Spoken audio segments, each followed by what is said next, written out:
A21-1228, State of Minnesota versus Derek Michael Chauvin. Counsel for appellant is seated to my left here. You will have 15 minutes for your initial arguments, and counsel for responding, you'll have 15 minutes for your arguments. Counsel for appellant, you will have 5 minutes after that for rebuttal if you so choose. We have the podium in the middle. There is a button on the lower part to lower and raise the podium, and you can also adjust the microphone. There is a timer there. Please be mindful of the amount of time that you have to stay within your time limits. We are allowing this to be live streamed and to be recorded. However, no other recordings are allowed, and we will be recording the audio version of this hearing as well. That will be available within a few days for counsel. Also, counsel, when you approach the podium, please state your name for the record and your party you're representing. Will any party be splitting any time with any other counsel at all? Yes, will counsel for either party be splitting time with anyone else? No, Your Honor. Okay, thank you very much. With that, counsel for appellant, you may approach the podium and begin your arguments.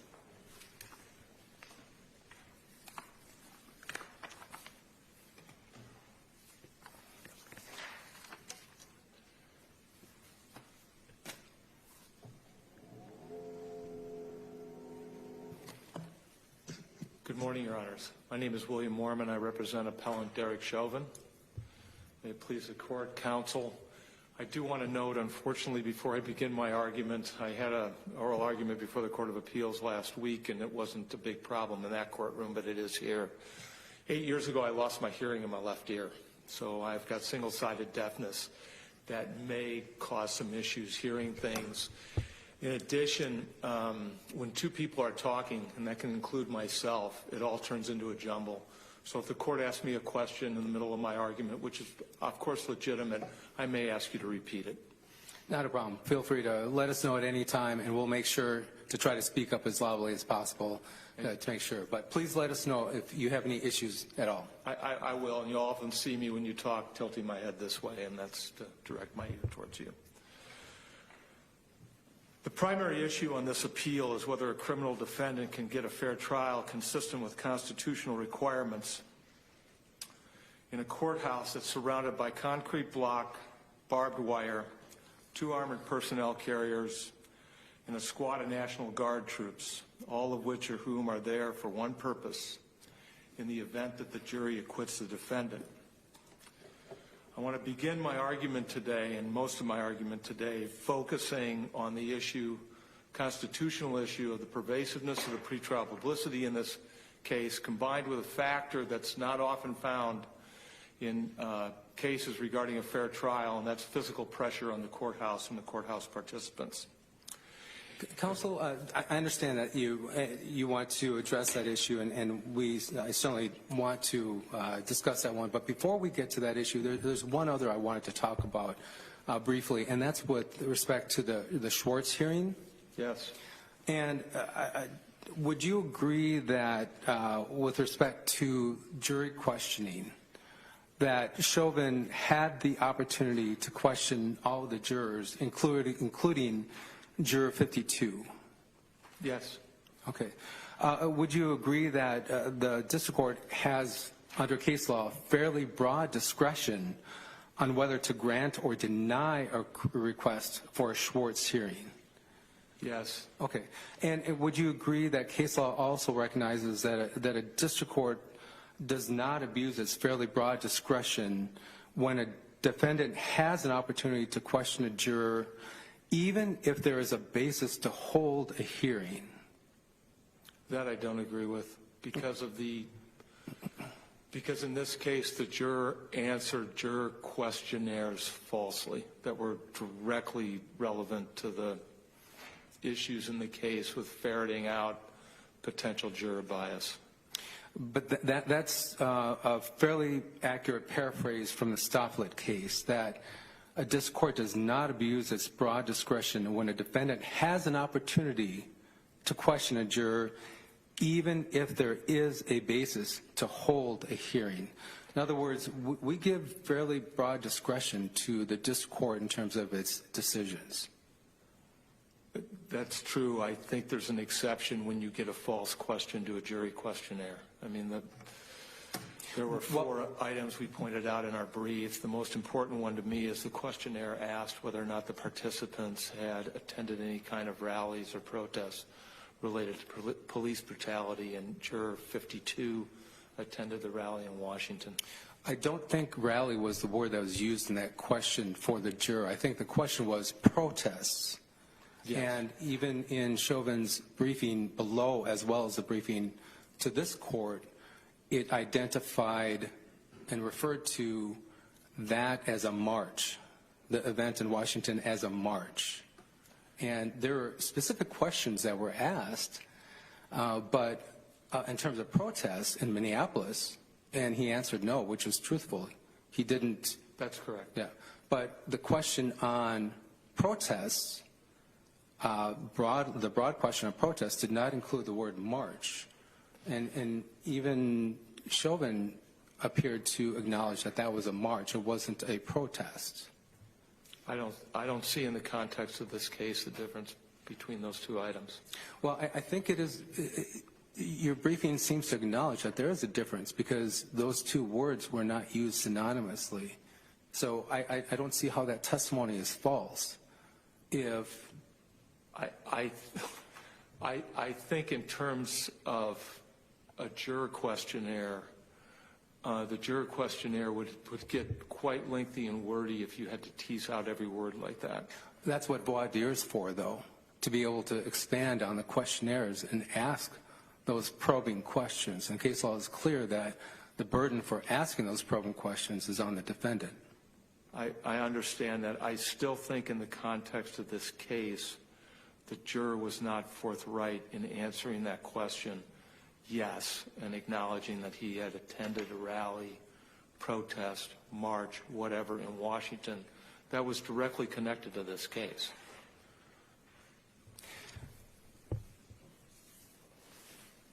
I'm sorry, if I... No, go ahead. You seem to want to ask another question on this. No, go ahead. Okay. Before we leave the Schwartz hearing issue, assuming we agree that the trial court should have held a Schwartz hearing, what would you propose that we do with this appeal? That the case be remanded to the court to hold a Schwartz hearing, and that the district court then make decisions based on the Schwartz hearing. I'm sorry, Your Honor. How do we handle the rest of the items of your appeal? We wait until there's a Schwartz hearing, or we decide those questions and then expect a Schwartz hearing? No, you can decide. You certainly can decide the change of venue issue without deciding the Schwartz hearing. I don't see the Schwartz hearing appeal as blocking this court from ruling on the change of venue issue at all. Have I responded to your question, Your Honor? That's not the only item you've raised in an appeal. No. What do we do with the rest of the issues? The question is it appropriate that we then remand for a Schwartz hearing and continue this appeal, or decide the questions that we can and then order a Schwartz hearing?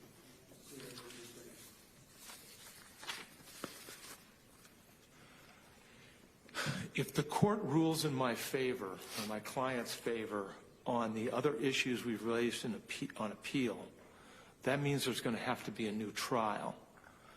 At that point, I don't think we need to have a Schwartz hearing, because the main remedy my client's looking for here is a new trial. But before you get to a new trial, you have to have a Schwartz hearing first, don't you? Not if you rule in my... I think Judge Klapiecki was asking me what happens with the other issues related to the Schwartz hearing. If the court concludes that the other issues that Appellant Chauvin has appealed from in this case, that he's correct in those, then the remand back to the district court is to hold a new trial, or on the change of venue issue to remand to the district court to determine a new venue and a new trial is held. And then you don't need a Schwartz hearing. The whole purpose of a Schwartz hearing is to ferret out if the guilty verdict in the case that's before you was tainted by juror misconduct, and then to go back in a Schwartz hearing and figure that out, and then the remedy from that will be to have a new trial. And for the Schwartz hearing, the only issue that was raised below, was the only issue with the Schwartz hearing raised below the March on Washington? No, there were four issues related to the juror questionnaire, including, as you cited, whether anybody attended a rally in Minneapolis, whether anyone had negative feelings about the Minneapolis Police Department, and the kind of a res gesti question at the end. Is there anything else that the court should be aware of? Where in the record were those issues raised to the district court? It appeared that the only one that was actually raised to the district court was the one on the March on Washington. I believe the one was raised also with the police department, but I don't have the exact citation with me right now to that. But juror 52 had been questioned extensively on those issues, including what he thought of Black Lives Matters, what he thought of Blue Lives Matters. So he had been thoroughly questioned on those issues, correct? He had been questioned by counsel on the issues, correct? And answered very straightforward that he thought Black Lives Matters was important. That's correct. That black and racially and ethnically diverse people were not necessarily treated fairly by the police. He thought that Blue Lives Matters was a response to the Black Lives Matter. So he seemed pretty forthright on all those issues. So why? I'm having a hard time understanding how he was not forthright at all in terms of answering any of the questions. Because if he would have revealed the issues about the march, rally, protest in Washington, it would have prompted other questions from counsel.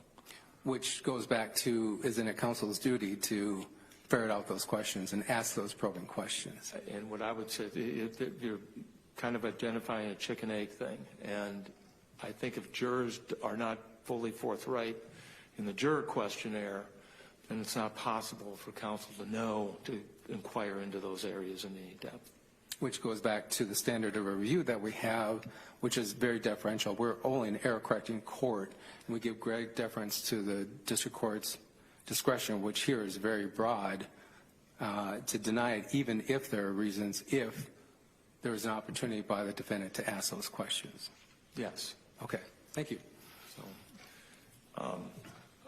I want to get back to obviously to the pretrial publicity and pressure on the courthouse issue. As we laid out in our papers, the court's to engage in a two-stage analysis or two-tier analysis regarding changing venue. And under the first tier, the court's to determine from the totality of the circumstances whether or not the pretrial publicity or any other factors are such that prejudice is presumed in the jury pool in the community where the case is going to be tried. And then after clearing that issue, you go to the second issue, which is to determine whether or not there was any actual prejudice. Our primary argument here is that this case could not be tried in Minneapolis because of the pretrial publicity, which was pervasive from Memorial Day onward through the trial, and also just the physical pressure on the courthouse. We have laid out in our brief the amount of concerns that the jurors had for their safety. That was all articulated to the judge during voir dire. In fact, Judge Cahill acknowledged a number of times on the record that all the jurors had expressed concerns regarding their own safety. With regard to the trial itself, I believe it was 5 days before closing arguments, the governor ordered the deployment of the National Guard throughout the city. And that deployment again was ordered because of the upcoming verdict and the concern that if there was an acquittal, there could be riots again. And under the case law that we've cited, I think what makes this case really unique is, again, the riots that occurred. Because there's a few cases, we cited two in our briefing to the court, where you had courts either order a change of venue in the Lozano case or in the Nevers case, which was a habeas petition, the court released a police officer who was tried regarding an incident that occurred in Detroit, where the court laid out that the jury was, the court put it, bracing for a riot, and that you can't hold a trial in a community where the jurors are looking at the possibility of a riot in the event that the jurors were to acquit the defendant. Has the Minnesota appellate case ever, appellate court ever in Minnesota, ordered a new trial based upon presumptive prejudicial pretrial publicity?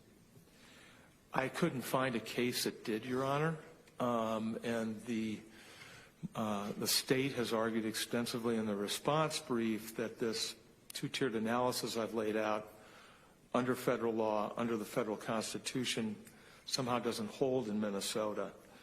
I was very concerned about that issue being raised here today, and in preparing for oral argument, I got onto Westlaw and went searching around for what I could find, and there was a treatise, criminal practice manual. It's called Standard Criminal Practice Manual. At section 33.3 discusses this presumption of prejudice issue. And the treatise said, some courts have suggested that the moving party bears the burden of demonstrating actual prejudice by adverse publicity. And then it cites, for example, State v. Wazaco, 269 Northwest 2nd, 373 Minnesota, 1978. The treatise then continues by stating, although the viability of this view is questionable in light of the decisions by the U.S. Supreme Court in Estes v. Texas and Shepard v. Maxwell. My argument here is I would agree with you. From looking at the Minnesota decisions, they seem to imply that even if you have this presumption of prejudice under the federal Constitution, that there's still a requirement to prove actual prejudice. And that's just contrary to the federal court decisions. Aren't those federal court decisions? I'm sorry? Don't those federal court decisions discuss the carnival atmosphere? They do, because When I look at the record here, I'm not observing that kind of quote, carnival atmosphere. the test under those cases is a totality of the circumstances. So the one case you're describing was the Shepard case where there was a carnival atmosphere. The courts were, for instance, the four factors that were discussed in Skilling were non-exclusive factors. The distinction in this case is there's no other case I've seen where there have been the riots such as we had in Minneapolis prior to the trial of this case, coupled with the extensive security at the courthouse. I've got a red light on. Yes, and you will have 5 minutes for rebuttal. Thank you. Thank you, Counsel. Counsel for Respondent, you also will have 15 minutes for your arguments. Please state your name for the record and the party you are representing, and you may begin when you are ready. Thank you, Judge Reyes, and may it please the Court, Neil Cahill for the State of Minnesota. The evidence at trial showed that on May 25th, 2020, George Floyd died at the hands of 4 police officers. Defendant Derek Chauvin pressed his knees into Floyd's neck and back. Another officer knelt on Floyd's back and held his handcuffed arms. A third restrained his legs. And a fourth held back onlookers who begged the officers to stop. Together, they pushed Floyd down onto the unyielding pavement for 9 minutes and 29 seconds. 9 minutes, 29 seconds. During the first minutes, Floyd pled with Chauvin, saying over 25 times, "I can't breathe." At no point did Chauvin provide Floyd any medical care, even after Floyd stopped breathing and moving, and even after Officer King told Chauvin that Floyd didn't have a pulse. When did he tell him that, Counsel? Excuse me? When did he tell him that? In the course of the events, it was about 5 to 6 minutes in, Okay, and thank still no medical assistance was rendered. What followed, Your Honor, was one of the most transparent and thorough trials in our nation's history. The court and parties painstakingly selected a jury over 2 weeks. 44 witnesses testified. Jurors watched video footage and heard from bystanders. They learned Chauvin was trained against prone restraints because of positional asphyxia, which is the very thing that killed Floyd. and the jury found Floyd guilty on all counts. Now, Chauvin's many arguments before this court do not come close to justifying reversal. There was no abuse of discretion nor actual prejudice, and to the contrary, Judge Cahill managed this trial with enormous care, and even if Chauvin could identify some minor fault, any error is harmless. The evidence of Chauvin's guilt was captured on video for the world to see. I'd like to start with where the court did the Schwartz hearing. Now, I acknowledge my opponent said that that wasn't the primary issue before the court, but since it's where the court started, I'd like to make 5 points about it. First, Chauvin forfeited this argument before this court and before the district court, and he has to run the table on forfeiture because we're going to be in the land of abuse of discretion, as Your Honor was saying, and indeed plain error review. In the context of Schwartz hearings, he has a special obligation to raise this at the earliest opportunity, and as Judge Reyes, you pointed out, Chauvin had an opportunity to question Juror 52 during voir dire. Indeed, an extensive opportunity. The transcript reveals 35 pages of questions to Juror 52 during the voir dire, a very extensive process. And as Judge Reyes, you were saying, it's not as if Juror 52 was some sort of closeted Trojan horse that was, designed to, trying to hide his views. He was as forthright as possible, time and again, about his views, that he had seen police brutality. He believed that the police department discriminated, and that he thought this was a historic case and wanted to be on it. At the same time, he also said he could render an impartial verdict, that some of his friends were police officers and law enforcement officers, and the defense made the strategic choice not to strike him. Indeed, they were left with 3 strikes at the end, 3 unused peremptories. Judge Cahill gave 18 peremptories to the defense. Normally, he'd be entitled to 5. 3 of them were left unused. The Warren case says that's a very good indicia that they were satisfied with the claims made with Juror 52. Now, my opponent says that he made many of these claims before the district court, but Judge Reyes, you're absolutely right. The claim that was made before the district court as to why Juror 52 lied was a claim about whether he had attended any protests in Minneapolis. And obviously, there's no evidence that he did, and that's why I think Judge Cahill denied the Schwartz hearing. So that's the first point. The second is, I think my opponent ignores the procedural posture here. The question is not, would a Schwartz hearing have been a good idea or something like that? You're not independently asking that. You're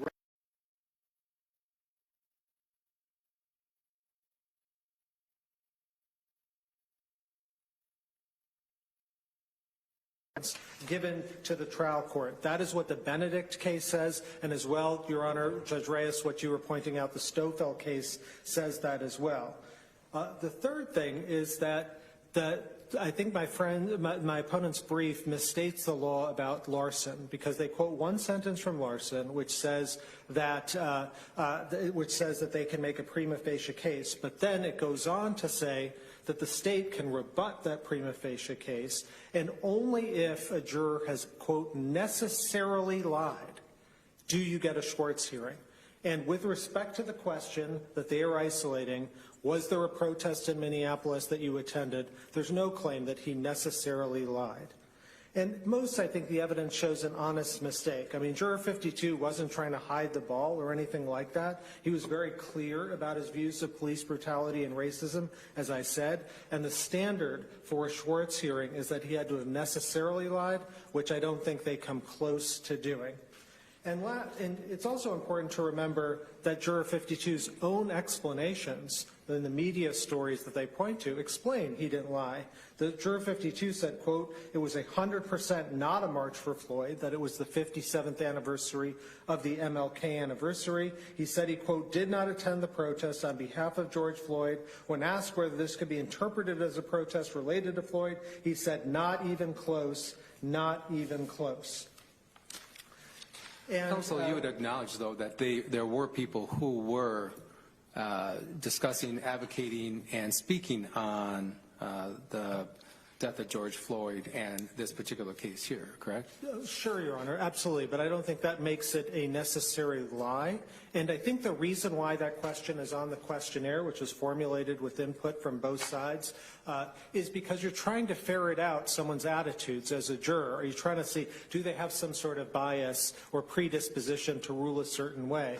And here, Juror 52 was as forthright as one could imagine. If you look at our brief at page 27, it recounts the statements made during the voir dire as well as in the questionnaire, all about how he thinks the police are abusive and so on. But what he also says, and he's asked 7 times about this, can you render an impartial verdict? And he says yes. And indeed, one of the questions by my adversary is to Juror 52 is, well, what about all these protests? Can you still render a fair verdict? And he says, absolutely. The protests are very different things than the facts of this specific case. So they've made a strategic choice to leave Juror 52 on at a point when they still have unused peremptories. And I don't think now they can bait and switch and say, well, we got it wrong, and, Juror 52, we should have a Schwartz hearing. As Judge Reyes, your first question to my adversary was, you had the opportunity at voir dire to follow up, particularly when you have these extensive answers that say he believes the police are racist, he's seen incidences of police abuse and the like.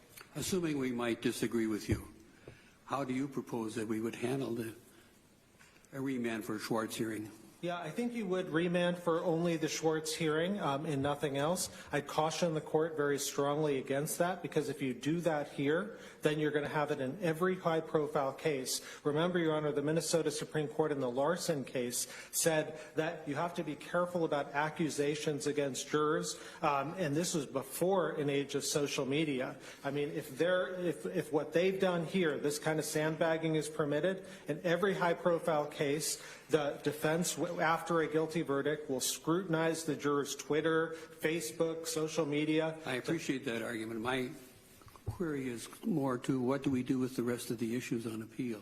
Yeah, so I think you wouldn't necessarily have to decide them. I think you could just remand for the Schwartz hearing and leave those to another day. We do think the other issues are so clear, you might as well just decide them now. I'm happy to turn to the other issue. He focused on venue, but I'm also happy to answer any other Schwartz questions first. Actually, I have a different question on the cumulative testimony. 7 witnesses testify. Why isn't that piling on? Why isn't that considered cumulative? Well, I think the judge has massive discretion there, and as we say, the State versus Bobo case says that for the central issues in a case, there isn't any such thing as cumulative testimony, and here, reasonable use of force was the central issue in the case. I'm sorry, can you state that again in terms of what case are you talking about? State versus Bobo, it is cited in our brief, Your Honor. It's a Minnesota Supreme Court case, and it basically says, for central issues, there's a different standard for what is cumulative and what isn't. We also don't think that it would be reversible error in any circumstance, because cumulative just simply means that's more additional evidence. There's no case that says you would reverse or something because of the presentation of cumulative testimony. And it's particularly so here because each of the 7 witnesses testified from a different perspective. And remember, the defense was trying to pick off each of these witnesses, attacking them. They said, for example, Chief Arredondo was just a desk officer, an administrator. He hadn't been in the field.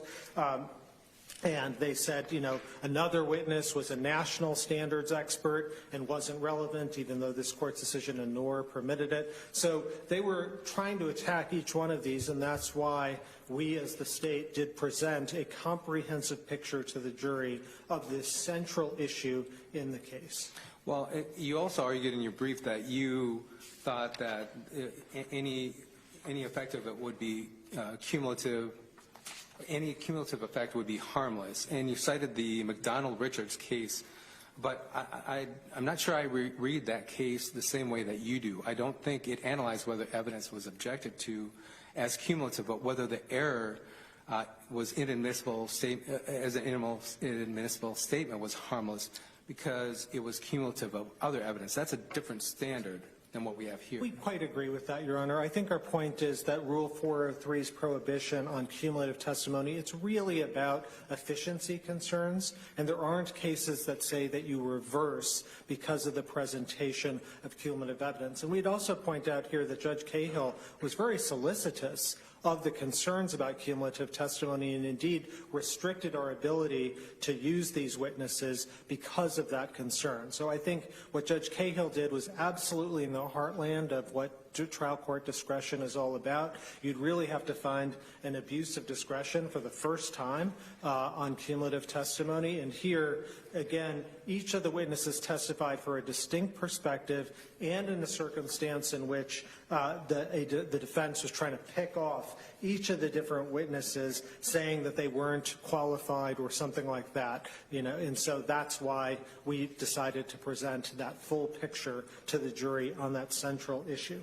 Counsel, appellant cites to a lot of the case law related to having too many expert witnesses. Could you clarify for me how many of these witnesses were called as expert witnesses and how many were called as fact witnesses? Yeah, I believe that there were 7 witnesses called, and the one case that they cite, Deshay, I don't think comes close to saying what they are saying. That was about a gang witness that was testifying, and indeed at page 888, the court says that that expert testimony, quote, may add precision or depth to the jury's ability to reach conclusions about matters that are not within their experience. And indeed, the bottom line of Deshay is very much supportive of our position.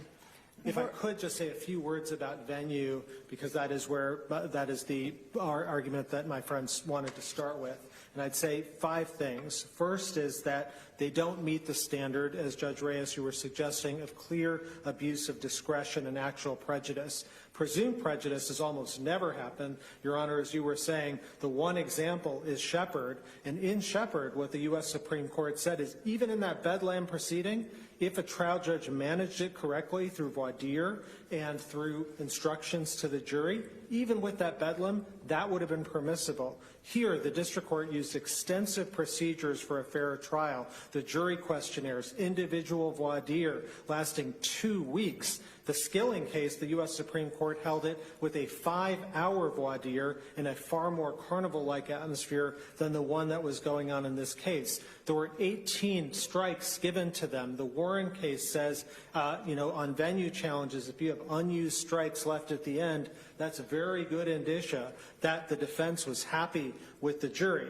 And most importantly, they never deal with what we say at page 16 of our brief and the 3 Minnesota Supreme Court cases, Blum and Parker and Thompson, which say the relevant question is not was there kind of security concern or pretrial publicity in one area. If that pretrial publicity was going to blanket the state, then there is no advantage to shifting venue. And here, Judge Cahill specifically answered what you heard today about the security concerns and the barbed wire and the like. What he said is, and this is quoted in our brief at page 16, that having the trial at the Hennepin County Government Center would be safer and reassure the jury and make them more impartial, not less, because the security could be folded into a general security over the city. And even if you had trial in some other place in Minnesota in a smaller venue,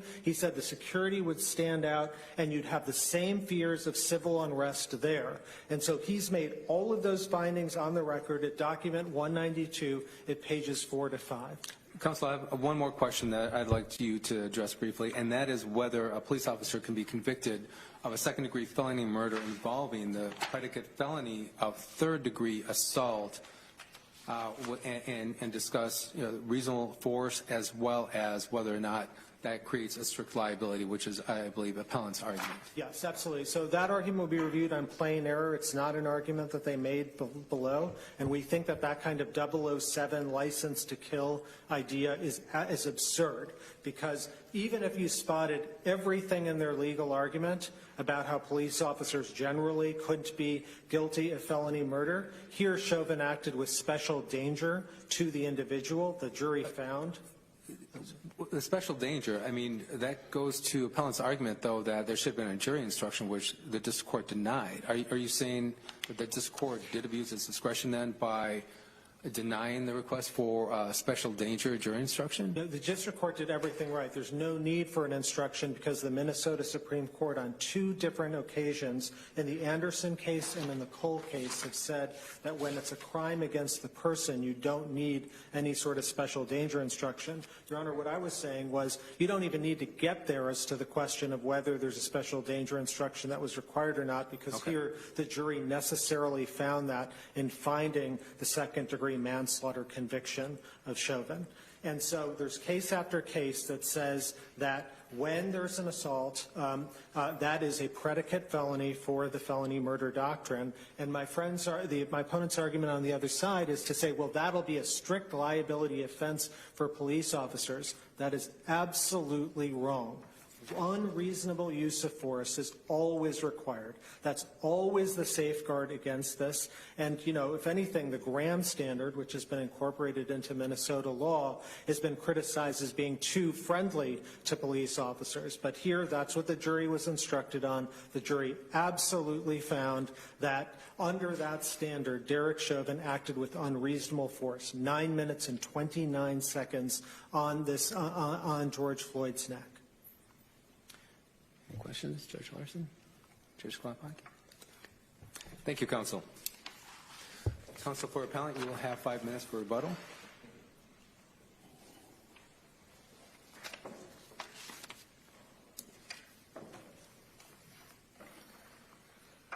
I want to start off the rebuttal by dealing with the second-degree murder charge. Nobody is suggesting that there's any 007 thing.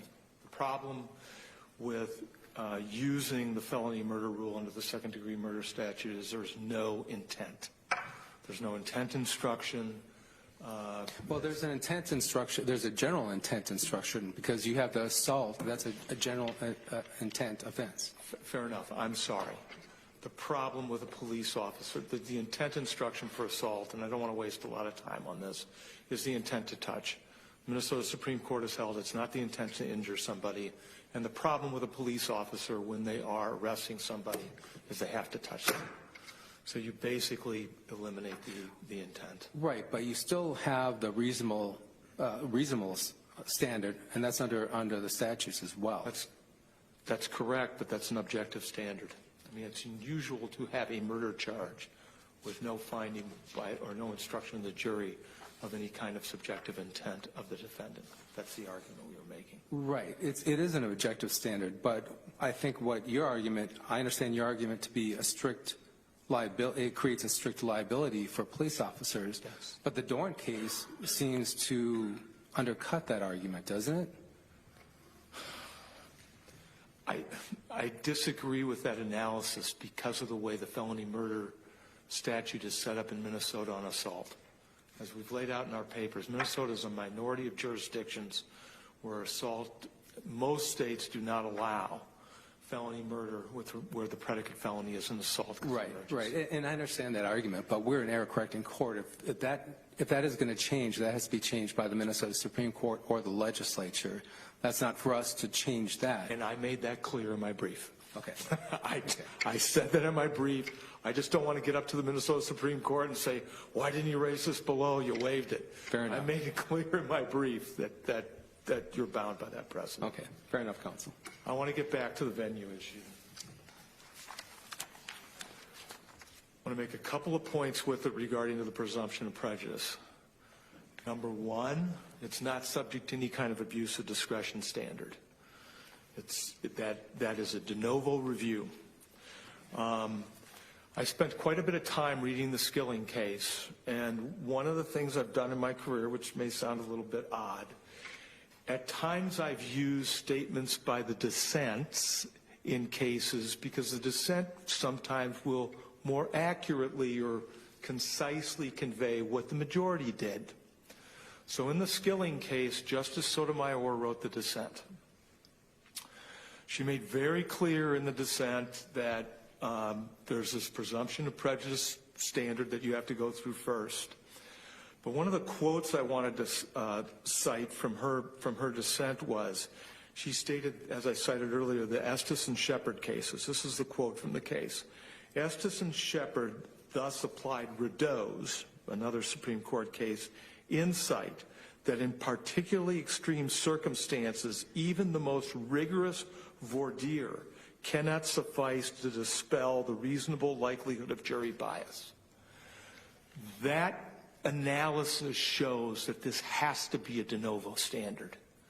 In other words, the pervasiveness of the publicity, and in this particular case, combined with the physical threats in the courthouse, provide an environment that the Supreme Court has held you can't trust the voir dire at that point. Why does it have to be a de novo standard? Why can't it still be an abuse of discretion of whether the district court abused its discretion by continuing to hold the trial in that venue, or not allowing a continuance, or not sequestering the jury? It seems like those are all under the abuse of discretion standard, aren't they?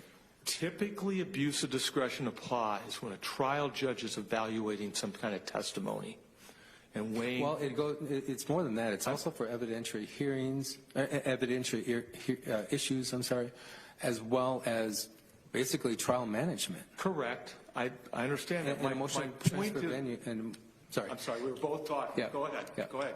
And a motion to transfer venue, that's up to the discretion of the district court as to whether or not to grant that motion. Not under the first tier that I laid out. I'm getting really short on time. One factor I want to... That's okay. And just to let you know, if you need a little bit more time to answer this question, that's fine. Thank you. I'm sorry, do I have a question pending? Yeah, here's my I see where you're coming from, but I think isn't the overarching standard of review abuse of discretion, but a district court can abuse its discretion if it applies the law erroneously. So I see your argument in terms of whether or not the district court appropriately applied the law, but isn't that under the abuse of discretion standard? No, it's de novo. And the reason I laid out the quote from the Skilling case was the trial court's judge's analysis of voir dire is subject to abuse of discretion because the judge is watching the jurors and the like. As Justice Sotomayor laid out in the dissent, coming from the majority opinion, the Rideau case, there are some cases that are so extreme that even rigorous voir dire is not going to overcome a juror's bias. That to me reflects the fact that it has to be a de novo standard because the jury voir dire doesn't matter.